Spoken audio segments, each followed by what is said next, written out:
देश भर में अवैध खनन पर बड़ी कार्रवाई। खनन निदेशक दीपक तंवर के निर्देशन में कार्रवाई की गई है। उदयपुर, जयपुर, भरतपुर, बारां, नागौर, सूरतगढ़ और घड़साना में बड़ी कार्रवाई को अंजाम दिया गया है। खान विभाग की टीमों ने 50 से ज्यादा वाहन और मशीन जब्त की है। अवैध खनन, निर्गमन, परिवहन और स्टॉक के मामले में 7 FIR दर्ज की गई है। अधिकारियों को फील्ड में जाकर कार्रवाई करने के निर्देश दिए गए हैं। इस वक्त की बड़ी खबर, और ये खबर दरअसल बता रही है कि राजस्थान में कितने बड़े स्तर पर अवैध खनन चल रहा है, क्योंकि कार्रवाई उतनी ही बड़ी है। मेरे सहयोगी एसोसिएट एडिटर निर्मल तिवारी जुड़े हैं। निर्मल, क्योंकि जिस तरीके से ये कार्रवाई की गई है, बड़ी कार्रवाई, इसका मतलब बड़े स्तर पर अवैध खनन हो रहा है। निश्चित तौर पर देखिए विजेंद्र, लगातार खान विभाग की टीमों को इनपुट मिल रहा था। अलग अलग जगह पर अवैध खनन हो रहा है, खासकर बजरी को लेकर बहुत ज्यादा इनपुट मिल रहा था।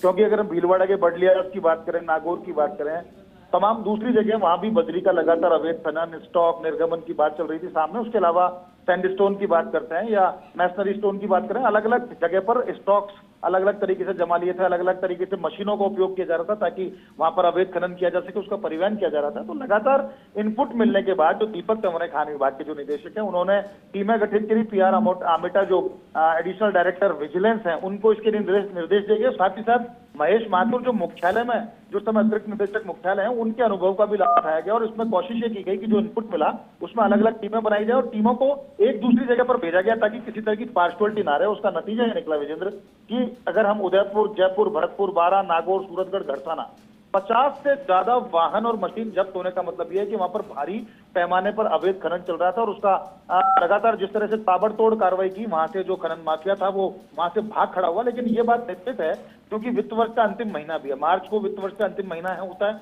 तो ऐसे में कुछ राजस्व टारगेट्स भी पूरे करने होते हैं, नए साल का एक रोड मैप भी तैयार करना होता है। तो दोनों लिहाज से इस कार्रवाई को महत्वपूर्ण इसलिए माना जा रहा है कि एक तो वित्त वर्ष का चूंकि अंतिम महीना है तो राजस्व लक्ष्य खान विभाग को भी पूरे करने हैं और खान विभाग का तो जो लक्ष्य है राजस्व लक्ष्य उसको रिवाइज करके 1500 करोड़ बढ़ा दिया, जो 9500 करोड़ था उसको 11000 करोड़ कर दिया। तो निश्चित तौर पर इस महीने में लगातार इस तरह की कार्रवाई देखने को मिलेंगी ताकि राजस्व चोरी भी रुके और जहां राजस्व चोरी हो रही थी जिसको पकड़ी उसके में जो जुर्माना शास्ति वसूली जाती है उससे राजस्व अर्जन भी हो सके। तो एक कारण ये भी है।